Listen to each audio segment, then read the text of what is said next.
ka na pumunta ron. Saglit lang naman eh. Huwag na nga kasi. Halika na, umalis na tayo. Hindi ka na ba magpapalit ng damit? Kanina pa ako nakapagpalit. Okay na to, halika na. Teka, parang... Okay na nga to, diba? Halika na, huwag ka na maarte. Ano bang maarte? Babe, tingnan mo naman kasi yung damit mo. Kahapon mo pa suot yan, diba? Huwag mo sabihin hindi ka na naman naligo buong araw. Mukha ba akong di naligo? Grabe ka naman kung makapagsalita. Nagtatanong lang naman ako. Bakit di mo masagot? Naka-makeup ka nga at amoy pabango pero, babe, nakita ko yung suot mo kahapon nung makipag-video call ka sa akin. May mantsa pa nga ng ketchup sa may dibdib mo. Oh. Maliit lang naman to eh. Hindi na yan mapapansin. Ikaw lang naman na maarte dyan eh. Patingipin mo naninilaw. Nagsipilyo ka man lang ba? Bakit pantami mo napapansin? Nakaka-offend ka na ha? Babe, mas maganda na yung ako na magsabi sa'yo kaysa naman may iba pang tao na pumuna sa'yo. Please, makinig ka naman oh. Ayusin mo naman ang sarili mo, babe. Tingnan mo nga tong unit mo, parang hindi mo pa yata nalilinisan mula nung lumipat ka. Sabihan mo lang ako kung kailangan mo ng tulong. Kahit hindi na tayo kumain sa labas ngayon, maglinis na lang tayo rito para maging komportable ka. Bakit ba nakikialam ka? Komportable ako rito. Hindi naman ako maarte kagaya mo eh. Kaartehan ba yung tawag mo sa kalinisan? Babe naman, wala akong masamang intensyon sa sinabi ko. Gusto ko lang na maging okay ka rito. Okay nga lang ako, di ba? Ikaw lang naman na nagpupumilit na hindi ako okay at hindi ako komportable rito eh. Nasasabi mo lang yan dahil nakontento ka na lang sa maruming paligid. Boyfriend ba talaga kita o inspektor? Parang lahat na lang ng dumi dito pinansin mo na eh. Wala na bang ibang nakikita yung mga mata mo kundi dumi? Sobrang OA mo. Kung gusto mo naman pala na malinis at perfect na girlfriend, edi maghanap ka na lang ng kasing linis at kasing arte mo. Puisit ka! Taon 2015. Bataan, bata pa lamang, pabaya na si Kara sa kanyang mga gamit. Madalas siyang napapalo ng kanyang ina dahil sa katamarang maligo at maglinis ng sarili kahit nang siya ay dalagita na. Hindi naman akalain ng mga magulang niya na hanggang sa pagdadalaga ay madadala pa rin niya ang kadugyutan sa mga gamit at sa mismong sarili. Ngunit sa kabila ng katamaran ni Kara sa mga bagay-bagay, ay masasabi naman na maganda siyang babae. Namana niya yon sa nanay niya at ang tangkad naman ay nakuha niya sa kanyang ama. Mahilig siyang maglagay ng kung ano-anong kolorete sa muka. Natutunan niya yon sa kaibigan na anak na makeup artist sa isang salon. Siya ang bunso sa mga babae, kaya nang magdalaga ay inalagaan talaga ng mga kapatid at ng nanay niya ang kanyang balat. Ngunit minsan, dahil sa kanyang kapabayaan, ay ang kanyang ina na mismo ang nagpapaligo sa kanya. Nursing sana ang gustong kurso ng nanay ni Kara para sa kanya, pero dahil kailangan doon ang matinding kalinisan, ay hindi niya yon nasunod. Nagtapos siya sa kursong Business Administration at nagsimulang magtrabaho bilang admin assistant sa isang kumpanya. Doon niya nakilala ang lalaki na unang nagpatibok ng kanyang puso. Yon ay ang manager nilang si Dylan. Masungit tingnan at mukhang kagalang-galang ang lalaki. Madalas yon maging laman ng mga kwentuhan sa opisina dahil hindi lamang si Kara ang tagahanga noon. Gustuhin mang ipakita ni Kara ang interes kay Dylan ay hindi niya magawa dahil batid niya na marami siyang karibal. Tiyak na pagtutulong-tulungan siya ng mga katrabaho na halos maglaway na sa binata kapag nalaman ng mga yon na may isa sa kanila ang sumubok na magtapat ng paghanga. Ngunit bukod pa ron, isa rin sa inaalala ng dalaga ang malaking pagkakaiba nila. Lalo na kung pagdating sa kalinisan na madalas ding problema sa kanya ng kanyang kapatid na si Kayla. Kara, gaano ba kahirap para sa'yo magtapon ng basura mo ng tama? Bakit na naman ba ate? Yung napkin na pinagreglahan mo, nakakalat sa harap ng bahay. Hindi ka man lang ba nahihiya? Tinangay na ng aso dahil kung saan-saan mo na lang nilalagay. Napaka-OA mo naman, te. Wala namang magtatanong sa'yo kung kaninong napkin yon. Hindi lang naman tayong babae dito sa buong barangay ah. Mangangatwiran ka pa talaga? Malamang, nasa harapan yun ng bahay natin. Sino sa tingin mong iisipin nila nagkalat nun, ha? Hindi mo man lang ba naisip na 3 tayong mga babae dito sa bahay at lahat tayo pwedeng pagbintangan? Madadamay pa kami ni Mama sa kadugyutan mo. Ano ka ba naman, ate? Ngayon na nga lang ako makakapagpahinga na matagal tapos bubungangaan mo pa ako? Wala ka maririnig sa akin kung marunong ka maglinis. Kay babae mong tao, ang tugyit-tugyit mo, panay ka porma at paganda, pero tingnan mo ang tinutulugan mo. Hindi na maintindihan kung kwarto pa ba to o bodega. Ate naman, may sarili ka namang kwarto, diba? Yun na lang ang pakialaman mo. Pero nasa isang bahay lang tayo, Kara. Lahat ng mga ipis at dagang nandito, lalabas din sa sala at mapaperwisyo rin kami. Huwag ka naman masyadong makasarili. Kung gusto mo magkasakit, pues ikaw na lang. Nagkasakit na ba kayo dahil sa kalat ko? Hindi pa naman, diba? Hihintayin mo pa talaga na mangyari yun? Umayos ka nga, Kara. Kung hindi ka pa rin magtitino, mas mabuti pang bumukod ka na ng bahay. Hindi ikaw magdedesisyon yan, ate. Talaga? O sige, kakausapin ko na lang si Mama at Papa para mapalayas ka na rito. Siyempre, gagawin mo talaga yan kasi sip-sip ka. Anong sinabi mo? Ako pa talaga ang sip-sip? Ang kapal na mukha mo para sabihin sa akin yan, ha? Makapal na kung makapal pero totoo naman eh. Masyado kang pabida kay Mama at Papa kaya ikaw palagi ang pinapaburan nila. Sa tingin mo, bakit nga ba hindi ka nila pinapaburan, ha? May magulang ba na matutuwa sa dugyot at burarang anak? Hindi ka na nga nakakaambag dito sa bahay, dumadagdag ka pa sa intindihin namin. Hindi mo ba naiisip na imbis na nagpapahinga na lamang si Mama, naglilinis pa siya ng mga kalat mo?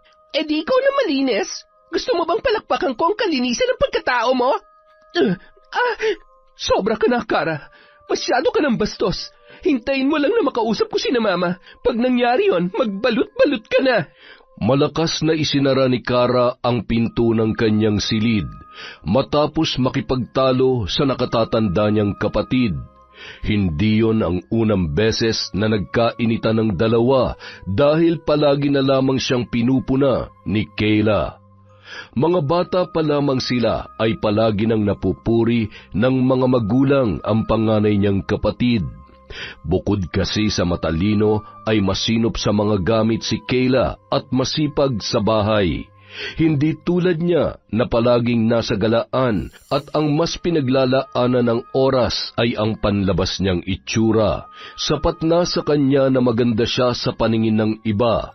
Katwiran niya noon, kaya naman takpan ng pabango ang hindi niya paliligo. Ang mahalaga lamang sa kanya ay wala pa namang nagrereklamo sa kanyang amoy o sa kanyang pananamit kahit na inuulit niya lamang ang ibang damit na nasusuot niya sa ibang araw. Mayroon na siyang naging boyfriend noon. Magkasundo sila dahil halos wala naman silang pinagkaiba. Ang naging problema niya lamang sa nobyo nung panahong yon ay ang hilig noon sa pakikipagkwentuhan sa mga babae na nauuwi sa panloloko sa kanya. Mula noon, hindi na siya muli pang nagpaligaw. Kahit mayroong mga sumusubok ay pinapaasa niya na lamang ang mga yon. At isa sa mga yon ay ang katrabaho niyang si Reggie na kailan lamang umamin ng tunay na nararamdaman para sa kanya. Uy, Kara, kanina ka pa titig na titig dyan sa cellphone mo ah. Sino yan, boyfriend mo? Ha? Sino? Yung picture na tinititigan mo. Leg lang kasi nakita ko pero alam ko na lalaki yan. Ano, boyfriend mo na ba yan? Wala na ba akong pag-asa? Huwag kang maingay. Bumalik ka na sa cubicle mo at magtrabaho ka na. Pero sagutin mo muna ang tanong ko. Hindi ako makakatulog hanggat hindi ko nalalaman kung may iba ka na. Anong iba-iba ka dyan? Bakit? Tayo ba? Hindi naman, pero syempre magsiselos ako. Bakit? May karapatan ka ba? Wala pa. Buti alam mo, kaya mabuti pa magtrabaho ka na lang. Ilang bilao pa ba ng biko ang kailangan kong ibigay sa'yo para sagutin mo na ako? Sino ba kasi nagsabi sa'yo na gusto ko ng biko? Yung dinala mo sa akin noong nakaraan, walang latek. Eh di sana sinabi mo para pinalagyan ko. Kara naman eh. Alam mo naman patay na patay ako sa'yo tapos kung kani-kanino ka pa nagpapaharot. Bakit? Bawal ba? Sa tingin mo, sino ka para pagbawalan akong humarot sa iba? Nanliligaw ka pa lang, akala mo pag-aari mo na ako. Hindi naman sa ganun. Kaya lang naman ako nagkakaganito kasi pinapaasa mo ko eh. Kung sabihin ko sa'yo huwag ka nang umasa, hihinto ka na ba? Hindi. O ay naman pala eh. Kadalasan, walang pakialam ang dalaga sa nararamdaman ng iba. Ang mahalaga lamang sa kanya ay ang kanyang sarili. Bukod kay Reggie, may isa rin siyang makulit na manliligaw noon. Pero dahil hindi talaga niya gusto ang lalaki, ay ipinahiya niya yon sa harap ng maraming tao. Mula nung araw na yon, hindi na nagpakita pa sa kanya ang dati niyang manliligaw. At kapag may natitipuhan naman siyang lalaki, gagawin niya ang lahat para makuha ang gusto niya kahit may iba pang masagasaan sa kanyang plano. Kaya naman, nang malaman ni Kara na bukod sa kanya ay may isa rin sa mga katrabaho niya na malala na ang pagkagusto sa kanilang supervisor, hindi na naman siya mapakali. Palihim niyang inoobserbahan ang mga kilos ng katrabahong si Faith para malaman kung ano ang pinaplano ng dalaga para kay Dylan. Hinintay ni Kara na umalis ng cubicle si Faith para tingnan kung ano ang mga nakasulat sa maliit na notebook ng dalaga. Sa araw-araw na pinagmamasdan ang katrabaho, napansin niya na palagi yung may isinusulat doon tuwing papasok na ang kanilang supervisor. Nang pumunta sa banyo si Faith, sinamantala ni Kara ang pagkakataon. Binasa niya ang pinakahuling na isulat ng dalaga at doon niya nalaman na araw-araw palang nag-iiwan ng kung ano-anong regalo ang kanyang katrabaho para kay Dylan. Napangisi si Kara nang may naisip na siyang paraan kung paano mapapalapit sa kanyang hinahangaan. Nang mag-iwan si Faith ng bagong relo sa mesa ni Dylan na mukhang pinag-ipunan pa ng dalaga, lakas loob ng kinausap ni Kara ang binata. Nakauwi ng mga kasama mo, bakit nandito ka pa? Hinihintay kasi kita, sir Bakit? May problema ba? Wala naman po, sir. Gusto ko lang po sana kayo makausap. Tungkol saan? Itatanong ko lang po sana kung nagustuhan niyo yung relo. Paano mo nalaman ang tungkol dun? Teka, ikaw bang... Opo, sir. Ako nga po nagbibigay sa inyo ng regalo araw-araw. Ibig sabihin, matagal ka na may gusto sa akin? Ganun na nga po, sir. Grabe, hindi ako makapaniwala. Po? Bakit po? Iniisip ko pa kung paano kita aayaing lumabas para sana mas makilala pa natin ang isa't isa tapos hindi ko na pala kailangan magpakahirap. Gusto mo ako, hindi ba? Opo, sir. Dylan na lang ang itawag mo sa akin, tsaka huwag ka na mahiya. Gusto rin naman kita pero medyo natorpe lang ako. Hindi ko kasi alam kung paano ka lalapitan eh. Aware naman ako na trip din ako ng mga katrabaho mo. Napapansin mo rin pala yon? Oo, maliban lang sa'yo. Hindi ko talaga nahalata na may gusto ka pala sa akin. At ikaw ang nagbibigay ng mga regalo sa akin araw-araw. Sobrang sweet mo naman. Ang totoo, kaya hindi muna ako umuwi ngayon dahil gusto kong malaman kung sino nagbibigay sa akin ng mga yon. At nung nakita kong ikaw na lang ang naiwan kanina, medyo nabuhayan ako. Sabi ko, sana ikaw yun. Ano ka ba naman, sir? Huwag kang ganyan. Pinapakilig mo naman ako ng sobra eh. Isa yan sa mga nagustuhan ko sa'yo. Nakikita ko kasi na masayahin ka. Minsan, naririnig pa kita nagpapatawa sa mga katrabaho mo. Pati pala yun, napapansin mo rin? Oo naman. Ang sayo mo kayang pagmasdan araw-araw. Tsaka, hindi mo naman napapansin na tinitinan kita kaya malaya ako yung nagagawa. Kung alam ko lang na gusto mo rin pala ako, matagal na sana akong umamin sa'yo. Paano yan ngayon? Alam mo nang gusto kita. Hindi naman sa nagmamadali ako pero gusto ko lang malaman kung tayo na. Siyempre, aarte pa ba ako? Oo naman, tayo na. Girlfriend mo na ako, sir. Lingid sa kaalaman ni Kara, ay dinig na dinig noon ng katrabaho niyang si Faith ang naging usapan nila ni Dylan. Kaya naman nang pumasok siya kinabukasan ay hinila siya ng dalaga bago pa man siya dumiretso sa opisina para makapag-usap silang dalawa. Kinumpronta siya ni Faith sa pag-aangkin niya sa mga regalo na ibinibigay noon kay Dylan. Nagbantayon na sasabihin sa boyfriend niya ang totoo. Ngunit imbis na matakot ay tinawanan lamang yon ni Kara. Nung araw na nakita niya ang notebook ni Faith ay nalaman niya rin na matagal ng stalker ni Dylan ang dalaga. Tinakot niya yon na ipagkakalat ang tungkol sa nalaman niya kapag itinuloy nun ang pinaplanong gawin para sirain ang nagsisimula pa lamang nilang relasyon ng kanyang kasintahan. Ipinamukha niya rin na siya ang gusto ng binata, kaya hindi yun nagdalawang isip na makipagrelasyon sa kanya. Samantalang ang katrabaho niya ay hindi naman talaga napapansin ng lalaki. Kaya naman, wala nang nagawa ang dalaga kundi umiyak na lamang sa sinabi ni Kara. Kinabukasan, hindi na pumasok sa trabaho si Faith. Nalaman na lang niya na nag-resign na pala yun at lumipat na lamang sa ibang kumpanya.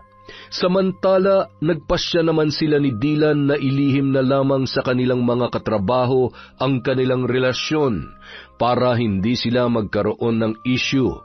Isa pa, ipinagbabawal din doon ang makipagrelasyon sa katrabaho, lalo na sa mas mataas ang posisyon sa kanila. Ngunit kapag tapos na ang oras ng trabaho, halos hindi na sila mapaghiwalay pa, at hindi rin akalain ni Kara na agad siyang ipapakilala ng binata sa nanay noon na si Teresa. Ang ganda-ganda niyo naman po. Mukha po kayong artista. Ay nako, walera pala tong girlfriend mo, anak. Honest lang po ako. Ay, baka maniwala na talaga ako niyan, ha? Sa susunod, ma'am, baka humingi na yan ng allowance. Binobola na kayo eh. Huwag po kayo maniwala sa anak niyo, tita. Pero tanong ko lang po, anong skincare niyo? Tubig at dasal lang, iha. Ay, gusto ko yung humor niyo, tita, ha? Mukhang magkakasundo po talaga tayo. Ang mabuti pa kumain na kayong dalawa. Naghanda ako ng pagkain para sa inyo. Sabi ni Dylan, paborito mo raw ang sinigang, kaya yun ang niluto ko. Ang sweet niyo naman po, tita. Ako, hindi ba ako sweet? Ako kaya nagsabi nun kay mama. Mamaya na lang kita pupurihin kapag tayong dalawa na lang, para magantihan ko rin ang sweetness mo. Ay, kaya lalo akong nahuhulog sa iyo eh. Di mahulog ka lang, sasaluhin naman kita palagi. Sa kabila ng masayang araw ni Kara nang makilala ang ina ng kanyang nobyo, kabaligtaran naman noon ang nangyari pag-uwi niya sa kanilang bahay. Naabutan na lamang niya ang mga gamit niyang nakaempake na at nakahanda na sa sala. Nang tingnan niya ang cellphone niya, saka niya lamang nakita ang ilang tawag ng kanyang ina na hindi niya nasagot. Nang buksan niya ang messages, saka niya lamang nalaman na pinapaalis na pala siya ng mga magulang para matuto na siyang mamuhay ng mag-isa. At alam niya kung sino ang may kagagawan noon. Ano to, Ate Kayla? Nagbidabidahan ka na naman ba kina Mama at Papa? Huwag mong sabihin na hindi mo pa nabasa ang mga text sa iyo ni Mama. Tinatawagan ka rin niya kanina pero hindi ka sumasagot. Nabasa ko na, pero hindi pa rin ako aalis dito. Wala ka na magagawa. Kinandado ko ng kwarto mo. Nalinis ko na nga kaya makakahinga na kami ng maluwag dahil wala nang dugyot dito sa bahay. Bawiin mo lahat ng mga sinabi mo kina Mama. Bakit ko naman gagawin yon? Mas maganang buhay namin kung wala ka na rito. Pabigat ka lang naman sa bahay na to kaya mas maganda kung mawawala ka na. Kakausapin ko si Papa. Kung ikaw nagagawa mong mapaniwala si Mama, pues sa akin naman si Papa. Huwag ka nang umasa, Kara. Nakapag-usap na sila ni Mama. Pumayag si Papa dahil sinulsulan ko siya. Sabi ko, panahon na para matuto ka namang tumayo sa sarili mo mga paa. Tutal, ayaw mo rin namang tumulong sa mga obligasyon dito sa bahay. Puro sarili mo lang ang iniisip mo. At alam mo kung anong sinagot ni Papa? Sabi niya, mabuti pang araw kung gano'n ang gagawin nila para matuto ka dahil matanda ka na raw. Pero ikaw, kausapin mo pa rin siya kung gusto mo pang makasiguro. Kaya lang, sa pagkakaalam ko, imposible na magbagong isip niya. Buisit ka talaga! At mas lalo ka pa mabubwisit sa akin kung hindi ka pa aalis dito. Kaya kung ako sa'yo, umalis ka na. Para kahit magkalat ka man ng kadugyutan sa ibang lugar, wala na kaming pakialam. Tandaan mo to, Ate Kayla. Kahit ano mangyari sa'yo, pati na rin kina Mama at Papa, huwag na huwag kayong hihingi ng tulong sa akin. Wow! Para namang maaasahan ka talaga.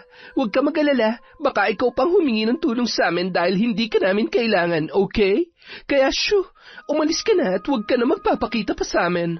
Dahil ayaw na rin ng mga magulang ni Kara na bumalik pa siya sa kanilang bahay, napilitan na siyang kunin ang mga gamit at maghanap ng malilipatan. Pero dahil paggabi na rin noon ay nanghingi na siya ng tulong sa nobyong si Dylan, pinatuloy naman siya ng binata sa bahay kahit isang gabi lamang. Kinabukasan, hindi na muna siya pumasok sa trabaho para maghanap ng malilipatan. May nakita naman siyang malapit sa trabaho, kaya lamang ay masyadong masungit ang landlord na si Mang Gustavo at maraming patakaran sa mga nangungupahan. Pero dahil wala na siyang panahon para maghanap pa ng ibang malilipatan, ay pinatus niya na yun. Nangako na lamang siya sa matanda na susunod sa mga patakaran kahit na ang totoo ay wala naman siyang pakialam doon. Nakakainis talaga. Kung hindi lang dahil sa bida-bida kong kapatid, nandun pa sana ako sa bahay namin. Hayaan mo na. Baka nga mas makabuti rin sa'yo kapag nagsosolo ka na. Hindi ka na nila pwedeng pakialaman sa kung ano man ang gusto mong gawin. Hindi naman yun ang kinakainis ko eh. Palagi na lang ang Kayla na yun ang pinapaboran ni na Mama at Papa. Isang sabi lang niya, naniniwala na agad sila. Hindi man lang nila ako kinakausap. Tama ba yun na pagdating ko sa bahay nakahanda na lahat ng mga gamit ko? Ni hindi man lang ako binigyan ng pagkakataon para makahanap ng mauupahan.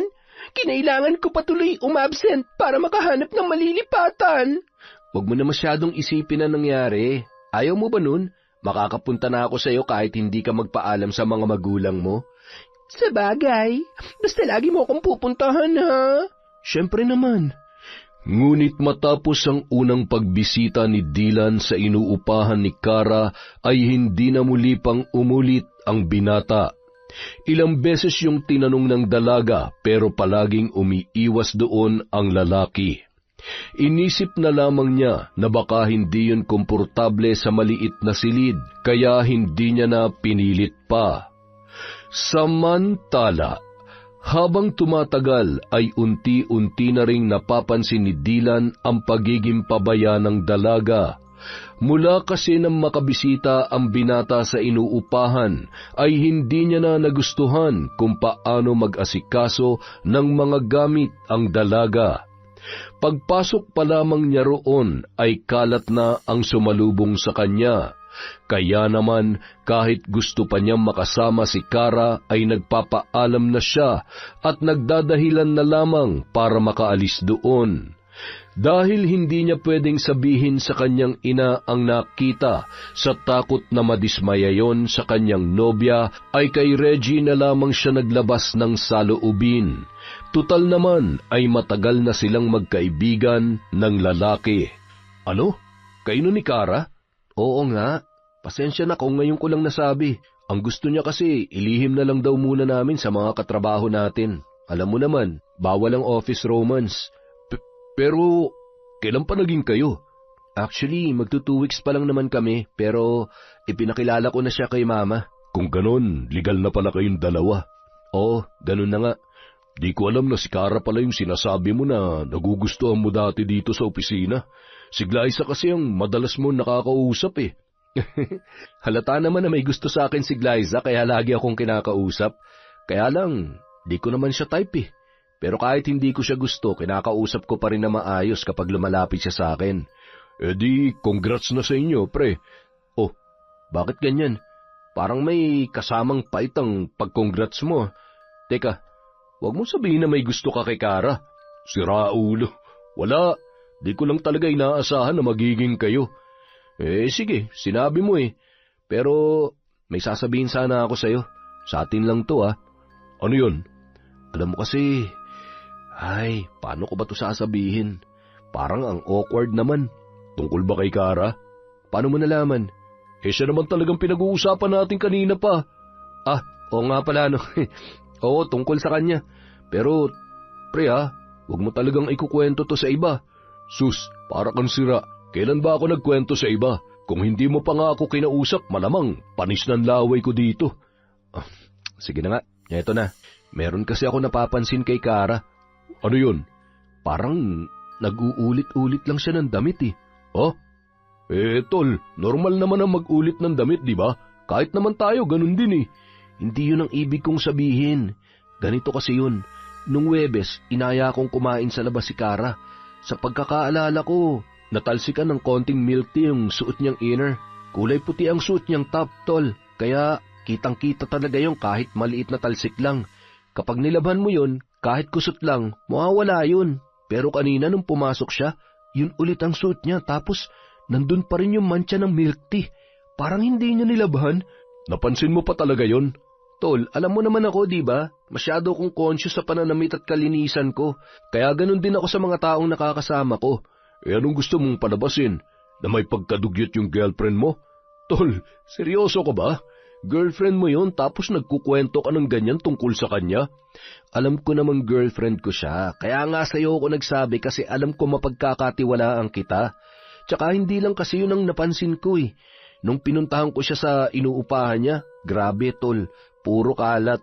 Pagpasok ko pa lang doon, nakita ko ng mga damit niyang sabit-sabit kung saan-saan. Pati hinubad niyang panty, pare nasa sofa lang. Tama ba yun? Yung lababo niya, puno ng hugasin. Ginagapangan na ng mga ipis. Tapos nagluto pa siya ng pagkain namin. Hindi man lang niya hinugasan na maayos yung kawali. Basta niya nalang binasa sa gripo. Ay, grabe, parang natroma ako sa nakita ko nung araw na yun. Promise tol, hindi ko talaga kinain yung niluto niya. Nagdahilan na lang ako para makauwi. Kung kinain ko yun, baka na food poison pa ako. Pero kung titingnan naman si Kara, mukha naman siyang malinis, tol. Pucha, tol, scam yan. Isang malaking scam ang panlabas niyang kaanyuan. Pero kung oobserbahan mo siya, madidismaya ka talaga. Dahil ba dyan, hindi mo na siya gusto? Gusto ko pa rin naman, pero gusto ko rin na baguhin niya yung nakasanayan niya. Hindi ko siya matatagalan kung ganun siya kadugyot. Paano na lang kapag pinakasalan ko na siya? Baka maging bodega na ang bahay namin pag nagkataon. Alam mo, tol, mas mabuti pa sabihin mo yan sa kanya. Kausapin mo lang siya na maayos. Gawin mo mahinahon para hindi siya ma-offend. Yan naman talaga ang plano ko. Naghihintay lang ako ng magandang tiyempo. Dapat kasi kinilala niyo muna na mabuti ang isa't isa bago naging kayo. Kasi kung mag-iiwalay kayo dahil sa ganyan dahilan, masyadong masakit yun para kay Kara. Teka muna, bakit parang kasalanan ko pa? Tol, obligasyon natin bilang tao na alagaan ang mga sarili natin. Basic na nga lang dapat yun eh. Pero si Kara, parang hirap na hirap siya pagdating sa kalinisan. Buti nga, hindi siya nagkakasakit sa lagay na yun eh. Kung ako nasa posisyon niya, baka na-confine na ako sa ospital. Ito lang ang masasabi ko, may punto ka, tol. Pero kahit saan panig mo tingnan, hindi maganda na kinukwento mo pa sa iba mga napapansin at nakikita mo. Kasi kung talagang mahal mo si Kara, sa kanya ka rerekta, hindi sa akin. Paano kung madaldal pala ako at gusto ko kayong sirain? Di kunento ko na rin sa iban tungkol sa mga sinabi mo. Ay, mag-usap na lang kayo. Tsaka sa susunod, huwag ka na magkwento sa akin ng ganyan. Mas maganda kung sasarilinin mo na lang. Sa sinabing yon ni Reggie, biglang nakaramdam ng hiya si Dylan na konsensya ang binata dahil sa mga sinabi niya tungkol kay Kara. Mabait at marunong naman makisama ang kanyang nobya. Kalinisan lang talaga ang nagiging problema ng dalaga. Kaya naman habang hindi niya pa nasasabi ang tungkol doon, ay bumawi na lamang muna siya. Iniwasan na lamang niya na pumunta sa inuupahan ng kanyang kasintahan. Inaaya na lang niya yon na kumain sa labas at mamasyal para doon ubusin ang kanilang oras. Hinahatid niya yon pauwi pero hanggang gate lamang siya at hindi na pumapasok pa sa loob ng bahay. Nang mga panahon na yon, akala naman ni Kara ay matatahimik na ang buhay niya nang mapalayo sa kanyang kapatid na si Kayla. Wala na kasing nagbubunganga sa kanya tuwing umaga at wala na ring nagrereklamo sa kanyang mga kalat. Ngunit isang umaga, nagulantang na lamang siya habang nanonood ng pelikula nang biglang kalampagin ng landlord ang pinto ng kanyang unit. Mang Gustavo naman, atakihin ako sa puso sa lakas ng pagkatok niyo sa pinto eh. May sunog po ba? O baka naman lumilindol tapos hindi ko lang nararamdaman. Walang sunog o lindol, iha. Pero ang kadugyutan mo, umaalingaso sa buong bahay. Talakitok din pala tong matandang to eh. May sinasabi ka ba? Ang sabi ko po, anong kalat po bang tinutukoy ninyo? Nagmamaang-maangan ka pa. Ikaw lang naman ang bukod tanging tenant ko rito na wala sa ayos sa mga basura. Nakakakita naman ang dalawang mata mo pero parang invisible sa iyong mga kalat sa likuran ng bahay na ito. Alam mo, miss, kung hindi mo kayang panatilihin ang kalinisan dito, hindi ako manghihinayang na paalisin ka. Perwisyo ka sa matagal ng nangungupahan dito. Alam niyo ho, kalalaki niyong tao, masyado kayong mabunganga. Talo niyo pang ate ko eh. Wala akong pakialam kung sino pa man ang ate mo. Ayusin mo mga basura mo, dahil kung hindi mo yung gagawin, maghanap ka na ng ibang malilipatan. Teka, dahil sa basura pa, alisin niyo ako? Ang lupit niyo naman. Bakit? Hindi ba't binigyan kita ng kopya ng mga patakaran ko rito? Mukhang hindi mo naman binasa eh. Kaya kung wala kang pakialam, wala rin akong pakialam sa opinyon mo. Hindi porket nagbabayad ka ng renta ay pwede ka na maging salaula. Hindi kasama sa binabayaran mong paglilinis dito kaya matuto ka magkusa. Nandadamay ka pa ng ibang tenant. Oo, nalilinisin ko na. Gawin mo na lang. Mas maganda kung aaksyonan mo na agad. Wala akong tiwala dyan sa salita mo. Taing-taing naman ho kayo eh. Pwedeng sandali lang. Huwag kayong mag-alala, mamaya. Hindi nyo na makikita ang basura ko. Sa susunod, basahin mo na mabuti ang patakaran ko rito para walang nagre-reklamo. Mahiya ka naman sa mga nauna sa'yo. Hindi mo ba nakikita ang paligid nila? Malinis. Wala kahit isang plastik na nakakalat. Pero ikaw namamahunan likuran ng unit mo. Kung tatagal ka pa rito, gagastos pa ako para ipalinis ang buong bahay dahil sa pag-aasik mo ng kadugyutan. Grabe naman ho kayo kung makapagsalita. Malinis din ho ba pati budi nyo? Huwag kayong ganyan. Baka magpakita agad sa inyo sa San Pedro. Bastos ka! Nauna ho kayo. Sobra kayong magsalita eh. Nang dahil lamang sa basura, parang ininsulto nyo ng buong pagkatao ko. Dahil sa reklamo ng landlord, napilitan na si Kara na ayusin ang kanyang mga basura. Ngunit sa kabila ng ginawang pagkilos ay hindi pa rin niya matanggap ang mga sinabi sa kanya ni Gustavo. Hindi naman niya yung kaano-ano, ngunit nakatanggap pa siya ng masasakit na salita. Mas matatanggap pa sana niya yon kung magulang niya ang matanda. Kaya naman para makaganti ay nakaisip muli ng masamang plano ang dalaga. Palihim siyang nagmanman sa bahay ni Gustavo na naroon lang din sa loob ng compound. 4 kasi ang unit doon at 2 metro lamang ang layo sa isa't isa. Kaya nang liparin ng hangin ang mga basura niya ay napunta yon sa kabilang unit.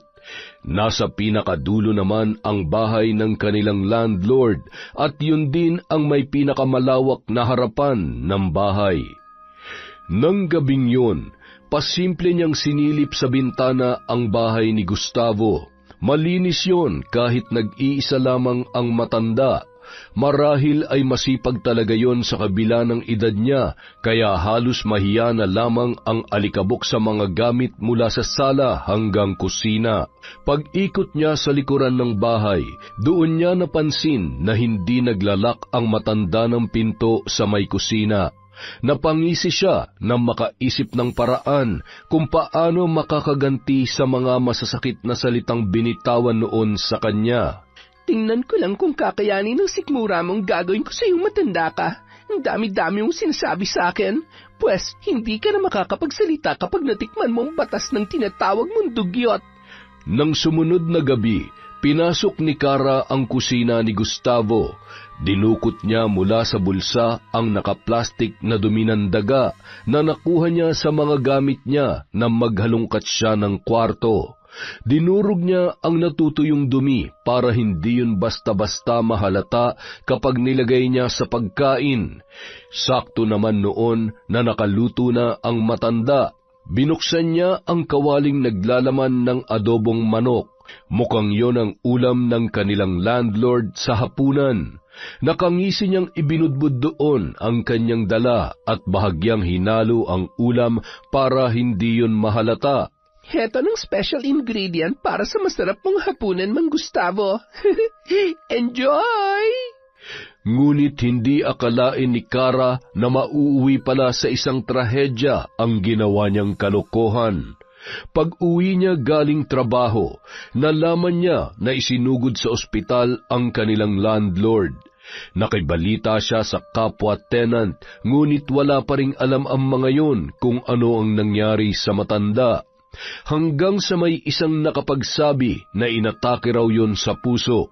Ngunit iba ang kanyang kutob sa tunay na nangyari. Kinabukasan, Nabalitaan na lamang ni Kara na wala na si Mang Gustavo. Namatay raw ang matanda sa ospital, ngunit hindi sinabi ng kaanak na pumunta roon ang dahilan ng pagkamatay noon. Tulala si Kara nang pumasok sa trabaho dahil naman ang isip niya ang nangyari. Pag-uwi niya noon ay nakaburol na si Mang Gustavo. Takang-taka naman ang kanyang nobyo na nagpasyang ihatid siya sa bahay sa pag-aakala na masama ang kanyang pakiramdam. Sinong nakaburol? May namatay ba kayong tenant? Si Mang Gustavo ang nakaburol. Yung landlord nyo? Ano nangyari sa kanya? Nung huling punta ko rito, maayos pa naman siya. Ewan ko, inatake yata sa puso. Kawawa naman pala siya. Mag-isa lang ba siya sa bahay niya? Oo buti na lang, laging pumupunta ron yung isang tenant. Kaklose daw kasi ni Mang Gustavo. Pagpasok daw sa bahay, nakita na lang siya na nakabulagta sa kusina. Puro suka pangaraw sa sahig. Teka, sabi mo, inatake sa puso? Bakit sumuka si Mang Gustavo? Hindi kaya food poison yun? Hindi ko alam. Yan kasi ang sinabi sa akin ng isang tenant. Hindi ko na rin inalam ang totoo nangyari. Di naman kasi kami close nun Mainit nga lagi ang ulo sa akin ni Mang Gustavo Talaga? Bakit naman? Ha? Ewan. Hindi ko alam. Napapangitan yata sa akin kaya ganun. Sumilip kaya muna ako ron. Saka magbibigay na rin ako ng konting abuloy. Bakit? Close ba kayo? Ikaw naman, mga close lang ba ang dapat bigyan ng abuloy pag namatay? Huwag ka nang pumunta ron. Saglit lang naman Huwag na nga kasi. Halika na, umalis na tayo. Huwag ka nang pumunta ron. Saglit lang naman Huwag na nga kasi. Halika na, umalis na tayo. Hindi ka na ba magpapalit ng damit? Kanina pa ako nakapagpalit. Okay na to, halika na. Teka, parang... Okay na nga to, diba? Halika na, huwag ka na maarte. Ano bang maarte? Babe, tingnan mo naman kasi ang damit mo. Kahapon mo pa suot yan, diba? Huwag mo sabihin hindi ka na naman naligo buong araw. Mukha ba akong di naligo? Grabe ka naman kung makapagsalita. Nagtatanong lang naman ako. Bakit di mo masagot? Naka-makeup ka nga at amoy pabango pero, babe, nakita ko yung suot mo kahapon nung makipag-video call ka sa akin. May mantsa pa nga ng ketchup sa may dibdib mo. Maliit lang naman to Hindi na yan mapapansin. Ikaw lang naman na maarte dyan Patingipin mo naninilaw. Nagsipilyo ka man lang ba? Bakit pa ang dami mo napapansin? Nakaka-offend ka na, ha? Babe, mas maganda na yung ako na magsabi sa'yo kaysa naman may iba pang tao na pumuna sa'yo. Please, makinig ka naman Ayusin mo naman ang sarili mo, babe. Tingnan mo nga tong unit mo. Parang hindi mo pa yata nalilinisan mula nung lumipat ka. Sabihan mo lang ako kung kailangan mo ng tulong. Kahit hindi na tayo kumain sa labas ngayon, maglinis na lang tayo rito para maging komportable ka. Bakit ba nakikialam ka? Komportable ako rito. Hindi naman ako maarte kagaya mo Kaartehan ba yung tawag mo sa kalinisan? Babe naman, wala akong masamang intensyon sa sinabi ko. Gusto ko lang na maging okay ka rito. Okay nga lang ako, diba? Ikaw lang naman na nagpupumilit na hindi ako okay at hindi ako komportable rito Nasasabi mo lang yan dahil nakontento ka na lang sa maruming paligid. Babe, alam mo ba kung bakit hindi ako kumain ng niluto mo nung unang punta ko rito? Kasi hindi malinis yung mga ginamit mo sa pagluluto.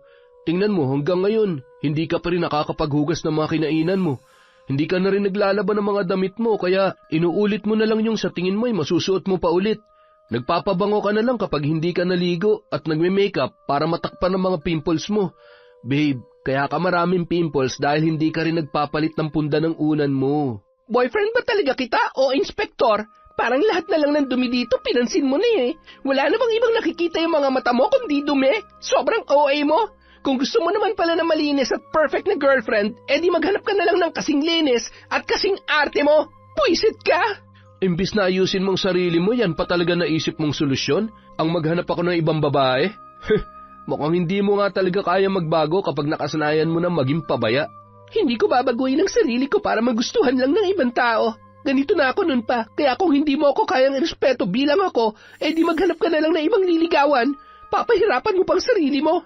Halos manikip ang dibdib ni Kara sa kakaiyak nang umalis doon si Dylan. Hindi na sumagot pa ang kanyang nobyo, ngunit kahit wala yung sinabi, batid niyang gusto nang makipaghiwalay sa kanya ng binata. Sigurado siya na hindi nagugustuhin pa ni Dylan na makipagrelasyon sa kanya matapos ang kanilang naging sagutan. Hindi naman niya akalain na mapapansin ni Dylan lahat ng mga pagkukulang niya pagdating sa kalinisan. At kahit totoo ang lahat ng sinabi ng kanyang nobyo, ay nasaktan pa rin siya doon. Nang makauwi, nag-message na lamang sa kanya ang binata. Doon na nga tuluyang nakipaghiwalay sa kanya si Dylan. Hindi na niya kailangan malaman kung ano ang dahilan. Malinaw na yun sa kanya, ngunit hindi ganoon kadali para sa kanya na basta na lamang tanggapin ang desisyon ng kanyang nobyo. Nasaktan si Kara sa mga sinabi ni Dylan. Hindi niya matanggap na kahit ang lalaking akala niya ay tatanggap sa kanya, ay hihiwalayan din pala siya. Wala rin siyang pinagkaiba sa pamilya ko. Hindi ako makakapayag na hindi ako magaganti sa kanya. Pagsisisihan niyang ginawa niya sa akin. Sa kabila ng pakikipaghiwalay sa kanya ng binata, ay pumasok pa rin siya sa trabaho at nagpanggap na lamang na parang walang nangyari. Ayaw niyang ipakita sa dating nobyo na masyado niyang dinamdam ang pakikipaghiwalay noon sa kanya. Taas noo siyang pumasok sa opisina, kahit nakasabay niya sa elevator ang binata ay hindi niya lang yon pinansin. Pagdating sa kanyang cubicle, napakunot ang kanyang noo nang hindi man lamang siya binati ni Reggie. Samantalang dati, palagi pa rin siyang binabati at binibigyan ng kung ano-anong pagkain kahit na nilinaw niya na hindi niya gusto ang lalaki. Uy, Reggie, okay ka lang? Oo naman, ikaw ba? Okay din ako. Sure ka? Baka mamaya may sakit ka na. Bigla ka naman eh. Grabe ka naman. Ganun na ba ako ka-snob sa'yo?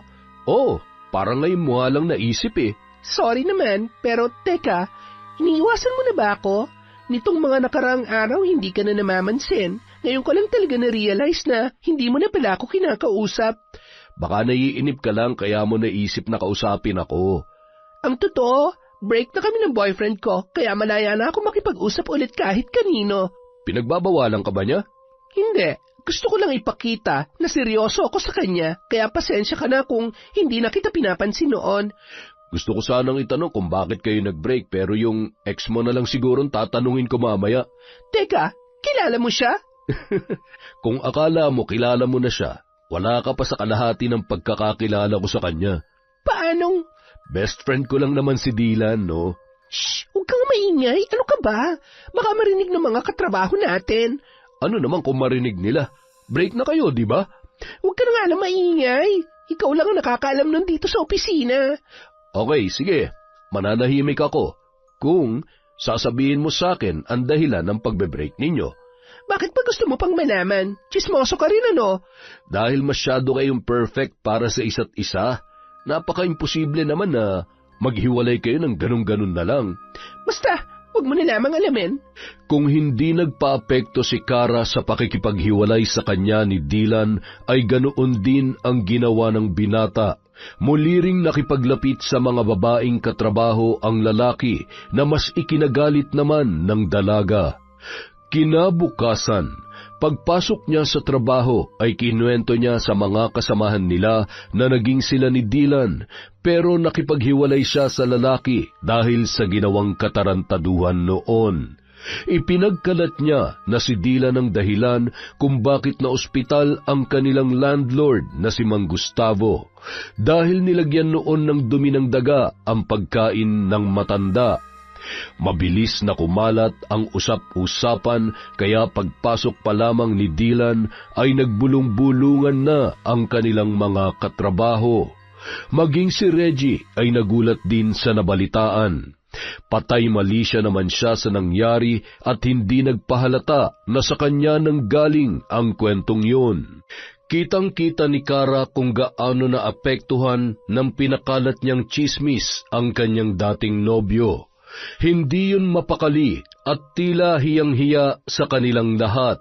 Tingnan ko lang kung hanggang kailan magiging malinis ang tingin sa'yo ng mga taong nasa paligid mo. Kinahapunan, pauwi na noon si Kara nang bigla na lamang siyang hablutin ni Dylan sa braso. Mukhang wala nang pakialaman lalaki kahit pinagtitinginan sila roon ng kanilang mga katrabaho. Anong sinabi mo sa kanila, ha? Bawiin mo yon. Bakit ko naman gagawin yon? Dahil hindi totoong pinagkakalat mo. Hindi ko yung ginawa kay Mang Gustavo. Huli ng lahat para dyan. Kalat na eh. Kung gusto mong linisin ang pangalan mo, di gawan mo ng paraan. Kung hindi mo kaya, magpatiwakal ka. Sobra ka na, Kara. Ginagawa mo ba to para gantihan ako dahil hiniwalayan kita? Hindi mo matanggap na kaya kita iniwan ay dahil sa masyado kang... Ako nakipaghiwalay sa'yo. Huwag kang sinungaling. Alam nating dalawa kung anong totoo.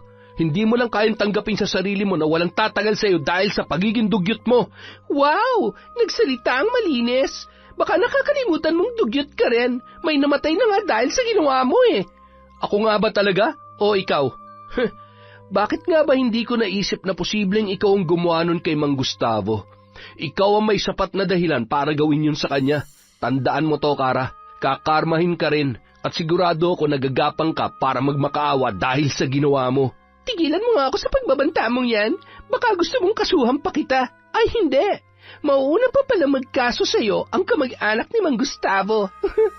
Ano kayang pakiramdam ng inaaresto ng mga pulis tapos matatanggal ka pa sa trabaho habang sirang-sira na ang pangalan at imahe mo sa mga taong dati humahanga sa'yo? Parang nakakalungkot yon, no? Hayop ka, Kara. Oo, hayop talaga ako. Yun na ang naging huling pag-uusap ni Kara at Dylan dahil matapos ang araw na yun ay hindi na pumasok pa sa trabaho ang binata, dala ng matinding kahihiyan. Mas lalo kasing lumala ang usap-usapan sa opisina at pinagtatawanan na rin yun ng mga katrabaho nila, maliban lamang kay Reggie na hindi natuwa sa ginawa ni Kara. Ganun na ba katindi ang galit mo kay Dylan?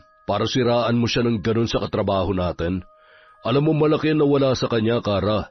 Makonsensya ka naman kahit konti.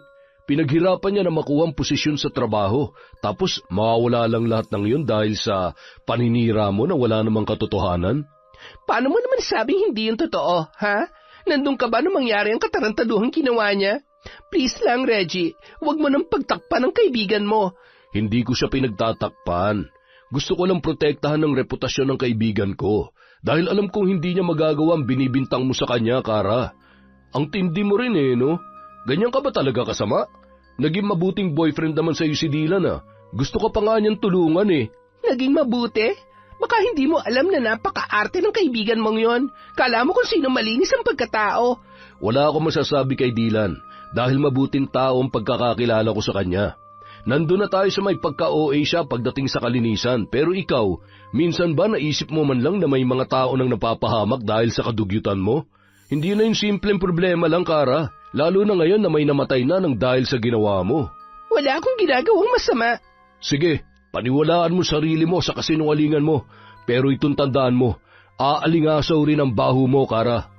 Mula nang hindi na pumapasok sa trabaho si Dylan, palagi na lamang nagkukulong sa kwarto ang binata. Hindi na yon nakikipag-usap sa kahit na kanino dahil labis pa ring dinaramdam ang ginawang paninira sa kanya ng dating nobya. Awang-awa naman sa kanya si Teresa na hindi na alam kung ano ang gagawin para matulungan ang kanyang anak sa problema nito. Gustuhin mang linawin ng ginang ang ikinalat ni Kara na tsismis ay wala namang maniniwala sa kanila.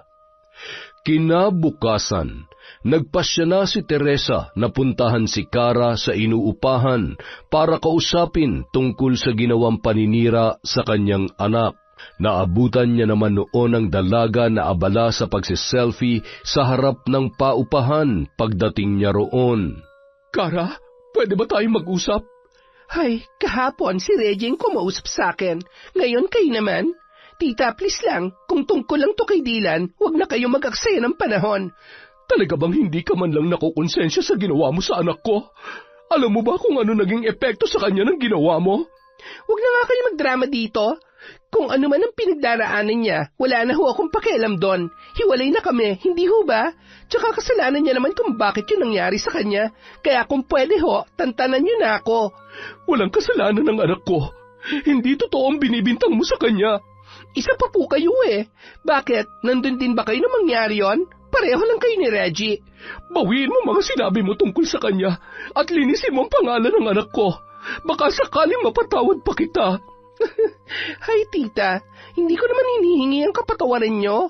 Kara naman, isipin mo naman ang pinagsamahan natin. Naging mabuti rin ako sa iyo at tinuring kita na parang sarili ko na ring anak. Kung galit ka kay Dylan, gawin mo na lamang to para sa akin. Sige na, Kara, nagmamakaawa ako sa iyo. Sorry tita, pero hindi ko kayang gawin ang hinihiling niyo sa akin. Tsaka, huwag niyo nang gamitin sa akin ang pinagsamahan natin dahil nakisama lang talaga ako sa inyo noon. Wala na ba talagang kabutihang natitira dyan sa puso mo? Meron tita, pero hindi yun para sa inyo ni Dylan, kaya umalis na lang kayo. Wala kayong mapapala sa akin. Nasabi ko na mga dapat kong sabihin, hindi ko nakasalanan kung dinamdam ng anak niyo nangyari sa kanya. Binigyan kita ng pagkakataon, Kara. Pero pinatunayan mo lang sa akin na hindi ka karapat-dapat na patawarin sa ginawa mo. Kapag may nangyari sa anak ko dahil sa paninira mo sa kanya, pagbabayarin kita.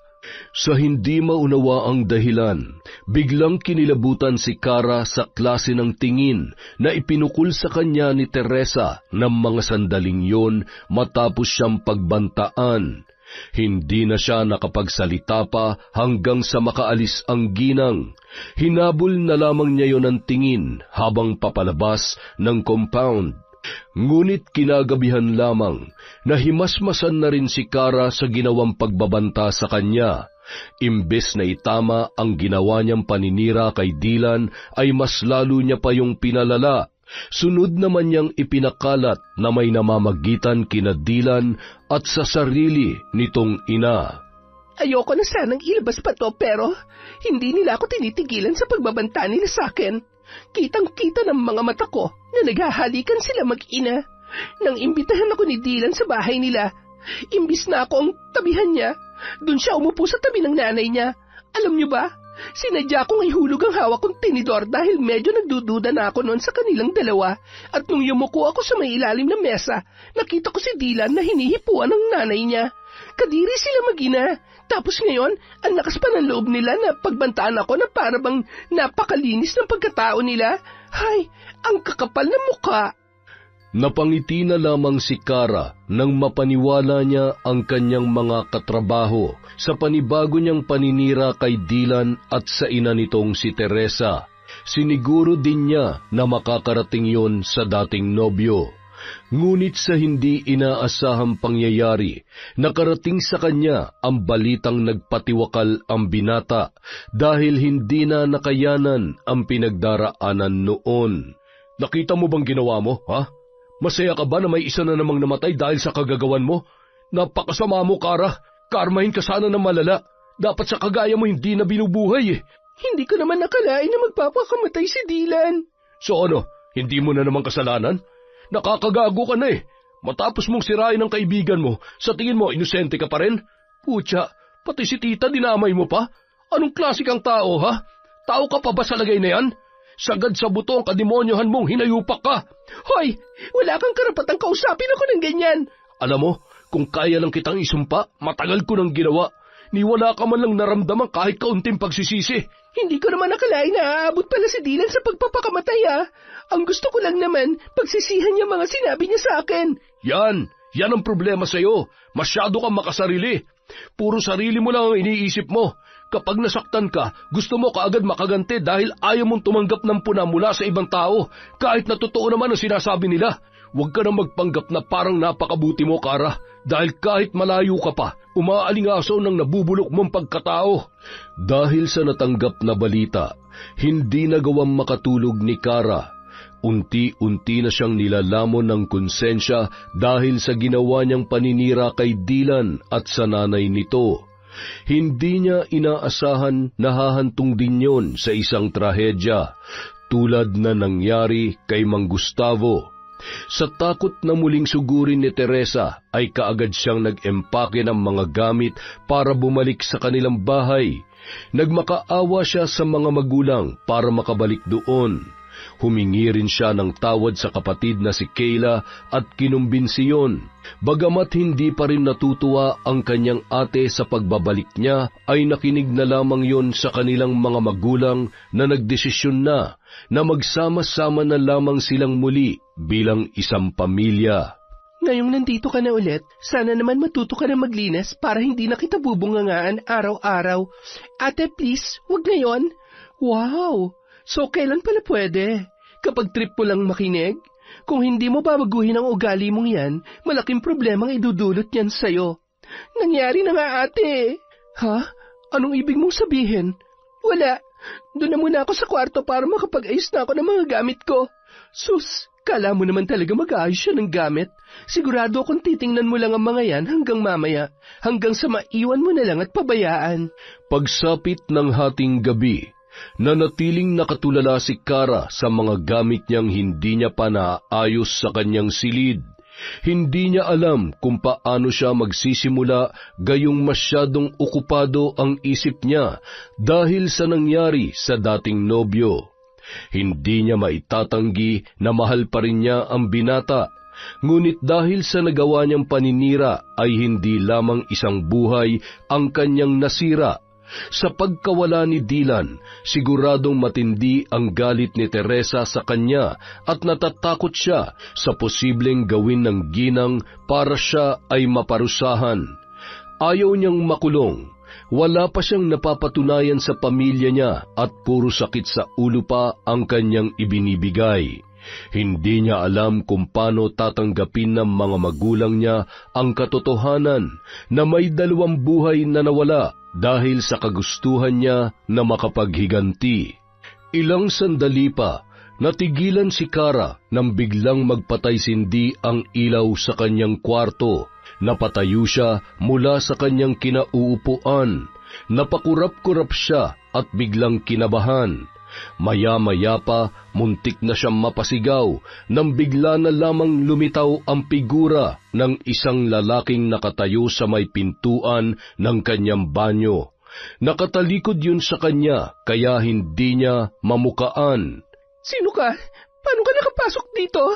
Ngunit hindi sumasagot ang lalaki. Naghintay siya ng ilang sandali bago nagpasyang lapitan yon. Ngunit nakakailang hakbang pa lamang siya nang bigla yung humarap sa kanya. Nanlaki ang kanyang mga mata at hindi kaagad nakakilos nang tumambad ang blangkong mukha noon.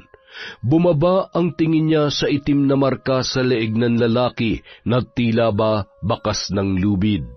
Lumakas ang kabog ng kanyang dibdib. Muli niyang tiningnan ng lalaki. Hindi! Imposible! Hindi ikaw si Dylan!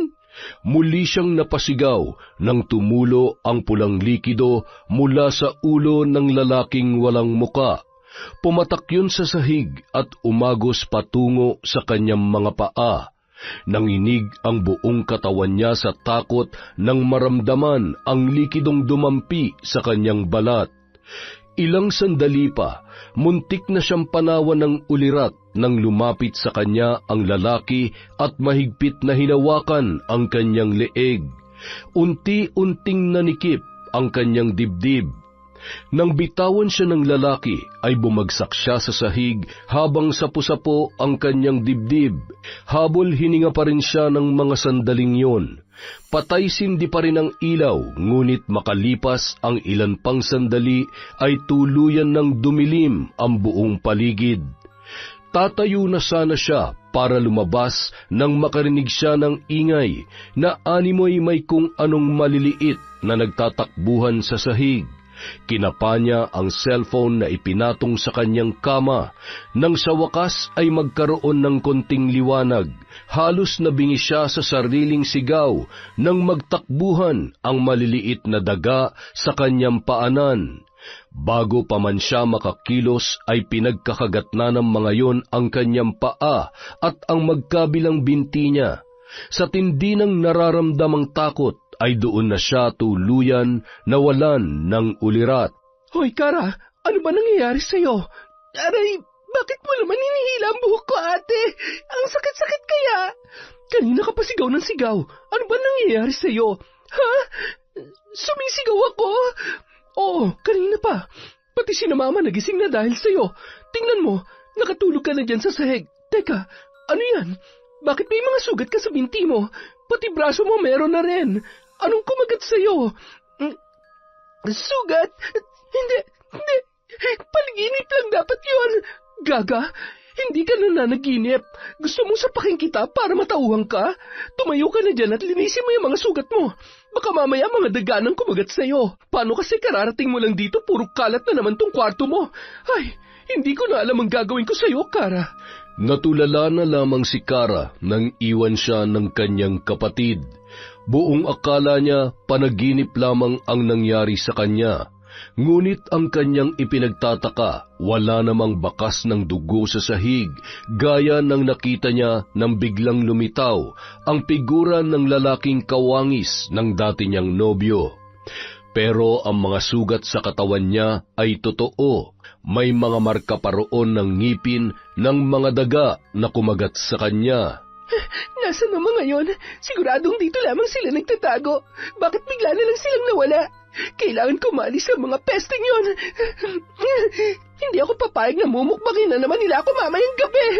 Buong akala ni Kara ay ordinaryong daga lamang ang kumagat sa kanya. Ngunit lingid sa kanyang kaalaman, isang tao ang may matinding galit na sagad hanggang buto ang may kagustuhan na siya ay mapaghigantihan. Walang iba kundi ang ina ng kanyang dating nobyo. Itinabi ni Teresa ang mga ginamit na kandila matapos ang isinasagawang ritual. Hindi akalain ng ginang na muli na naman niyang magagamit ang kakayahang yun. Walang nakakaalam ng tungkol sa karunungan niya sa paggamit ng kapangyarihang itim. Inilihim niya yon kahit sa yumao niyang asawa at wala rin siyang plano na ipaalam yon sa kaisa-isang anak na si Dylan. Ngunit tadhana na mismo ang gumawa ng paraan para muli niyang buhayin ang kanyang dugo bilang isang mambabarang na nagmula sa isang kinatatakutang angkan. Ikinubli niya ang tunay niyang pagkatao sa masayahin niyang personalidad, sa kagustuhang makaranas ng bagong buhay na malayo sa kinalakhan niya noon. Ngunit dahil hindi nauubos ang mga taong may maiitim na budhi, ay hindi rin basta-basta matatapos ang pakikipagkasundo niya sa dilim para maipaghiganti ang kanyang mahal sa buhay.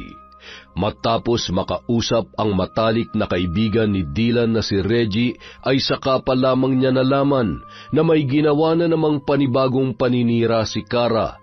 Marahil ayon ang nagtulak sa kanyang anak para tuluyan ng tapusin ang buhay dahil hindi na noon alam kung paano pa haharapin ang matinding kahihiyan. Pagbabayarin mo ang mga kasinungalingang ginamit mo para sirain ang buhay ng anak ko. Luluhod ka at gagapang habang nagmamakaawa. Sa kabila ng mga sugat, nagpumilit pa rin pumasok sa trabaho si Kara. Balot na balot ang buo niyang katawan. Mabuti na lamang at malamig sa kanilang opisina, kaya hindi siya punahin ng mga kasama. Ngunit maya-maya lamang napansin niya na tila makahulugan ang pagtingin sa kanya ni Reggie. Nang sulyapan niya ang lalaki, bahagya yung napangisi. Bigla siyang nakaramdam ng pagkainis sa inasal noon. Ano bang problema mo? Bakit pangising-ngisi ka dyan? Ako ba may problema o ikaw? Masyado yata mainit yung ulo mo. Nakakairita ka eh. Alam mo ba yon? Ano naman kung nakakairita ako? Anong gagawin mo, ha? Papatayin mo rin ba ako tulad ng ginawa mo sa landlord niyo at sa kaibigan ko? Gawin mo, Kara. Hindi kita atrasan. Ang yabang mo ah. Mas mayabang ka. Pero ayos lang dahil alam kong pinagbabayaran mo ng lahat ng ginawa mo. Nararamdaman mo na bang pait ng karma? Anong ibig mong sabihin? Alam mo kung anong ibig kong sabihin. Hindi mo na kailangan pang itanong yan. Hindi pa rin nauunawaan ni Kara kung ano ang nais ipahiwatig ni Reggie sa kanya. Ngunit imbis na magpaapekto sa lalaki, binaliwala niya na lamang yun. Ngunit kahit anong gawin niyang pagtuon ng atensyon sa trabaho, hindi siya mapakali sa kanyang upuan dahil sa paghapdi ng mga sugat na kumikiskis sa suot niyang damit. Pag-uwi niya ng bahay, halos masuka siya nang umalingasaw ang masangsang na amoy ng kanyang mga sugat. Hindi niya rin kaagad nahubad ang suot na sweater dahil dumikit na yon sa sugat na napisana ang nana dahil sa kanyang paggalaw. Halos mapasigaw siya sa tindi ng kirot nang matanggal ang pagkakadikit noon. Hindi na siya sumabay sa mga magulang niya sa paghahapunan dahil baka pandirihan lang ng mga yon ang mga sugat sa kanyang katawan. Hinintay niyang makatulog ang mga kasama sa bahay bago siya lumabas ng kanyang silid. Pagpatak ng 12:00 ng gabi, matutulog na sana si Kara nang biglang umihip ang napakalamig na hangin. Napakunot ang kanyang noo nang makarinig siya ng bulong mula sa kung saan. Nagpalinga-linga siya sa buong silid, ngunit hindi niya matukoy kung saan yon nagmumula.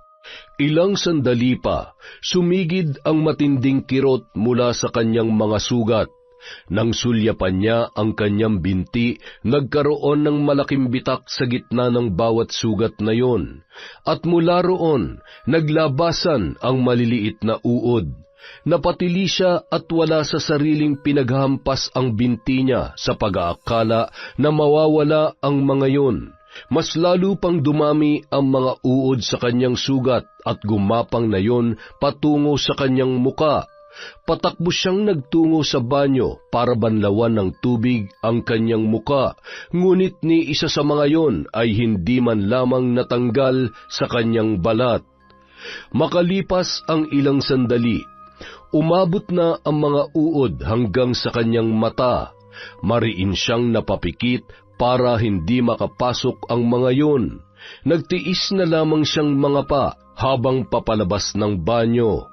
Ngunit sa pagpapatuloy niya sa pangangapa, hindi niya namalayan na nakalabas na siya ng kanilang bahay.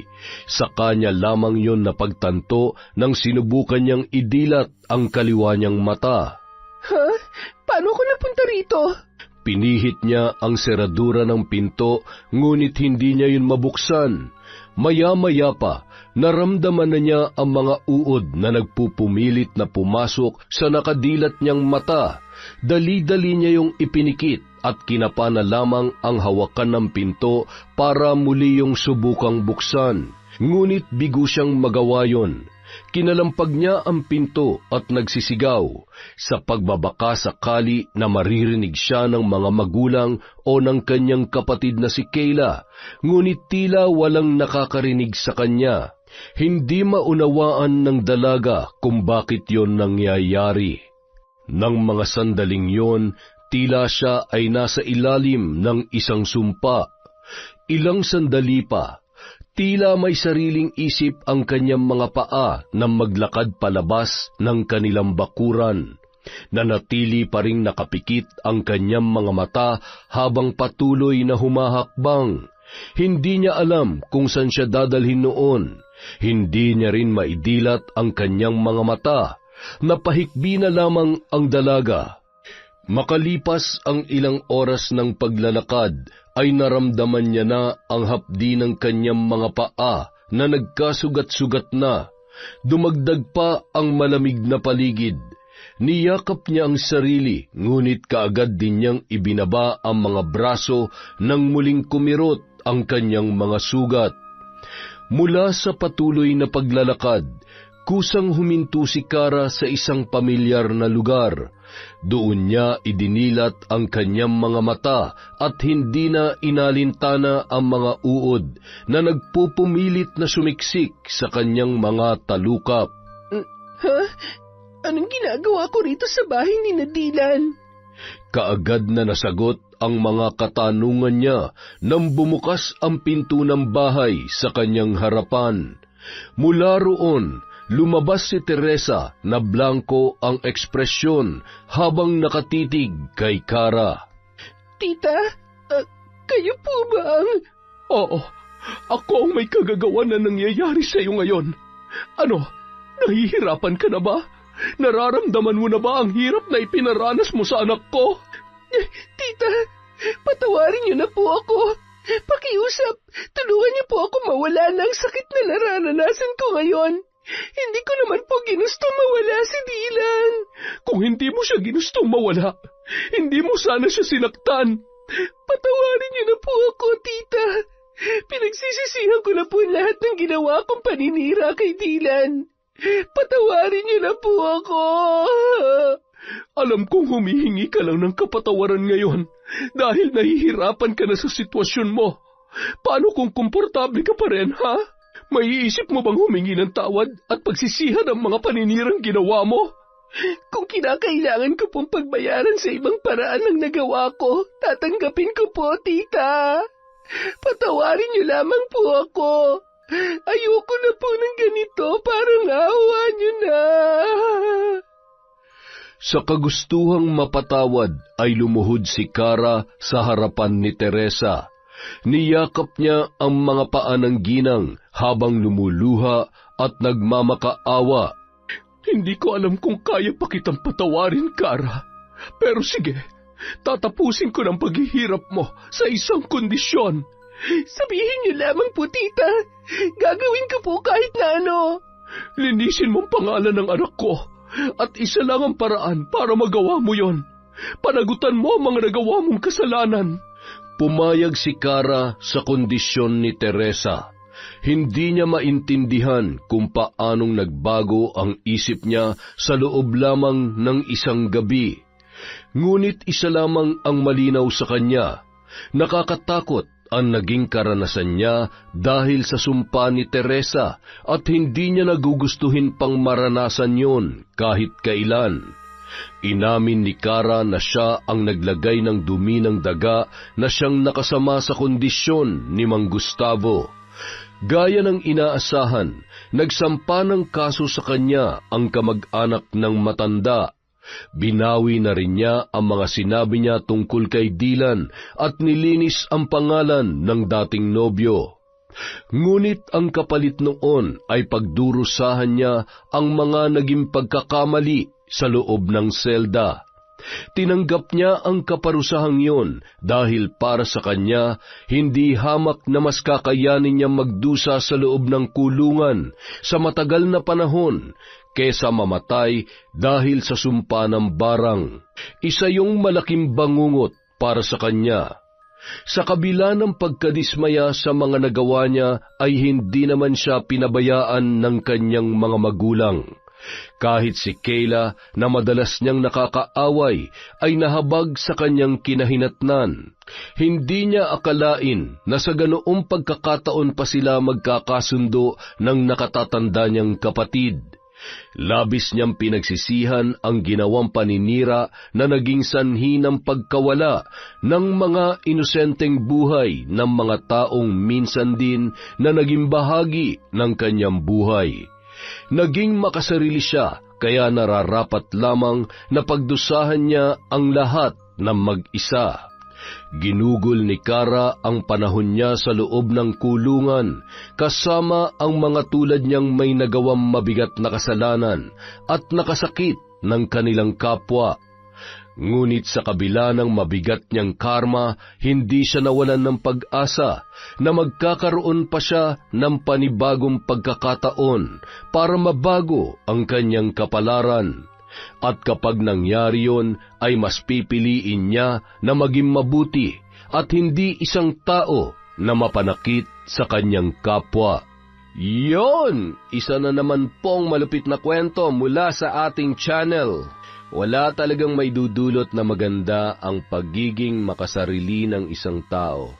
Maraming salamat po sa inyong pagtsatsaga, sa walang sawang pakikinig sa Kwentong Enteng. Dahil dyan, meron po tayong shout-out. Simulan po natin kay Jerilyn Byron. Hi din po kay Aryan Gail Leonora at kay James Derek Lugina. Hi po sa H2O Agency at kay Ma'am Tess Gutierrez. Hello din po kay Maribel Regalario, kay Mary Jane Alitin. Shout out kay Teresita Gervasio, kay Beverly Carbajosa. Hello po kay Jerlyn Arbado.